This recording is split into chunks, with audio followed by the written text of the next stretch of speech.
Minimalism has become somewhat of a buzzword over the last few years. Minimalism. Minimalism. Minimalism. Minimalism. Minimalism. Minimalism. Minimalism. Like many people, my initial introduction to it was in 2017 from the Netflix documentary called Minimalism, the Matt D'Avella movie. Unlike many people, I actually didn't like that movie at all. No offense to Matt, I'm actually a big fan of his YouTube channel, but the movie just was not my cup of tea. In particular, I just wasn't keen on those two guys that the movie was all about. I just found it really kind of cringy and self-indulgent, but hey, nonetheless, it actually was my introduction to minimalism as a concept, and so I'll give credit where credit is due.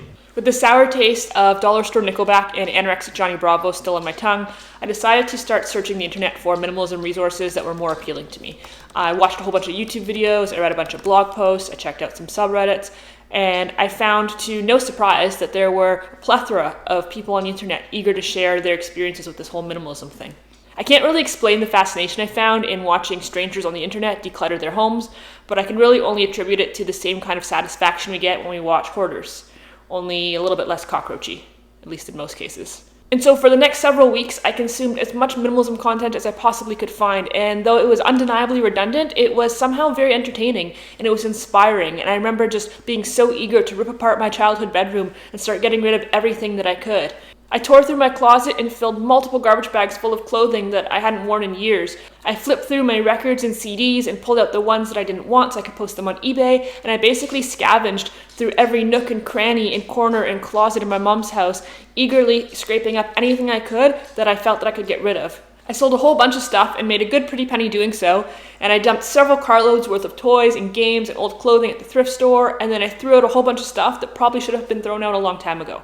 Watching all of that space clear up in my house was refreshing and invigorating and inspired me to keep going. With every item and every bag and every piece of crap that I took out of my house, I felt this weight lifting off my shoulders that I hadn't even realized was there to begin with. The energy was infectious, and I found myself just wanting to talk about minimalism with anybody who would listen, which turns out was not very many people. So a couple weeks or maybe even a couple months had passed by, and by now I had 1/10 of the clothing I had started with. I had gotten rid of my PlayStation and a whole bunch of other things that I deemed not worthy of my time and attention, and I sat around looking at my clean, organized space and thought, so now what? I found that the decluttering videos were no longer inspiring to me because I had nothing left to declutter, and the sexy coffee montages were cool to watch, but honestly I don't even really like coffee, and I realized that the only reason that Matt D'Avella's biceps look so big is just because his t-shirts are 2 sizes too small. And the truth is that minimalism looks completely different for everyone. For some people, it means fitting all of their worldly possessions into a single backpack, and for others, it might mean living in a multi-million-dollar mansion with stark white painted walls and no furniture. Even what minimalism looks like for you will be ever-changing and complicated, because humans are ever-changing and complicated. You'll bring things into your life, and then you'll let them go. There'll be moments where something is deeply valuable to you, and then in the blink of an eye, you no longer have a need or a want for it. The items in our lives are meant to serve a purpose, and in some cases that will be like a utilitarian, functional purpose. In other cases, the purpose will just be to make you happy, to beautify your space, to bring you joy. But I think that most things have a shelf life, and the purpose tends to run out after a certain point. Most things are not useful forever, so when you find yourself consumed with items that once served a purpose and no longer seem to, you'll basically begin the process all over again. To me, minimalism means simplicity. It means tidiness and organization and intentionality.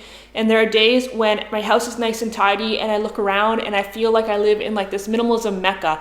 Everything's in its place. I feel light on my feet. I feel relaxed. And it really does affect my headspace. And then there are other days where my house is cluttered and messy and I have a million things going on, a million things on my to-do list and a million more in my head. And things get a little chaotic and I'm human and that's normal.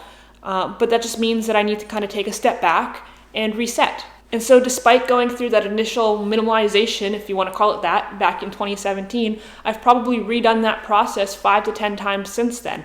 Definitely when I moved into this house, I brought virtually nothing with me, and even in the last year and a half that I've been here, I've accumulated certain things that I needed for a certain time, and maybe now I don't. Maybe there's things that I'm still missing that I need that I don't have, which reminds me that I've been here almost 2 years and my upstairs bathroom still doesn't have a mirror on the wall. But anyways, the point that I'm trying to make is that minimalism is not a destination.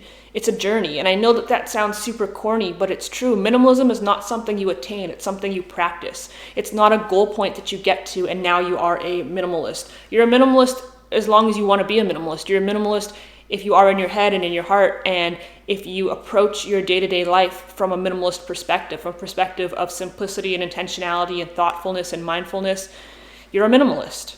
I'm always left scratching my head when I see somebody online will make a post about something, or they'll post up a picture and they'll ask, is this minimalist enough?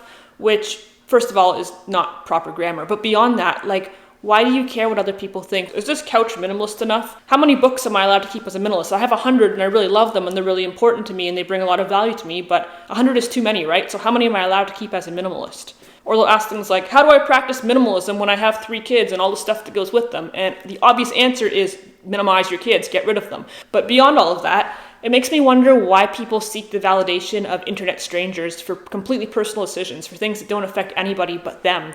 And it makes me wonder why people approach this as though there's some grand minimalism rulebook that they have to follow. And if there is, why would you want to follow it?